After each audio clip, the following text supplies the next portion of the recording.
अभी अभी चुनाव आयोग का आया फैसला, इंडिया गठबंधन विजयी घोषित। महाराष्ट्र में चुनावी बिगुल बज चुका है। इलेक्शन कमीशन ने बीते दिन प्रेस कॉन्फ्रेंस कर ऐलान किया कि महाराष्ट्र में 20 नवंबर को एक ही चरण में विधानसभा चुनाव होंगे।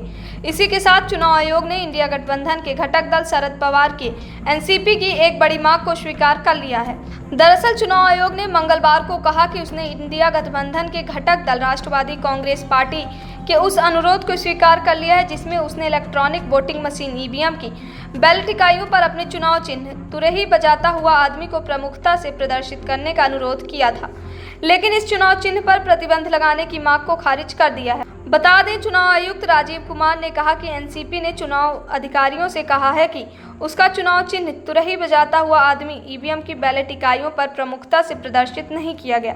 कुमार ने कहा कि हमने उनसे यह स्पष्ट करने को कहा था कि वे बैलेट यूनिट पर अपना चुनाव चिन्ह किस तरह प्रदर्शित करना चाहते हैं। एनसीपी ने हमें चुनाव चिन्ह के बारे में 3 विकल्प दिए थे और हमने उनके द्वारा दिए गए पहले सुझाव को स्वीकार कर लिया। हालांकि मुख्य चुनाव आयुक्त ने स्पष्ट किया कि आयोग चुनाव चिन्हों के आवंटन की मौजूदा व्यवस्था में कोई बदलाव नहीं करना चाहता है। बताते चले कि शरद पवार की अगुवाई वाली पार्टी ने तर्क दिया था कि तुरही चुनाव चिन्ह तुरही बजाते हुए आदमी के समान है, जिससे लोकसभा चुनाव के दौरान मतदाताओं में भ्रम की स्थिति पैदा हुई थी। एनसीपी ने कहा था कि सतारा निर्वाचन क्षेत्र में जिस निर्दलीय उम्मीदवार को तुरही चुनाव चिन्ह आवंटित किया गया था, उसे भाजपा उम्मीदवार उदयन राजे भोसले की जीत के अंतर से ज्यादा वोट मिले थे।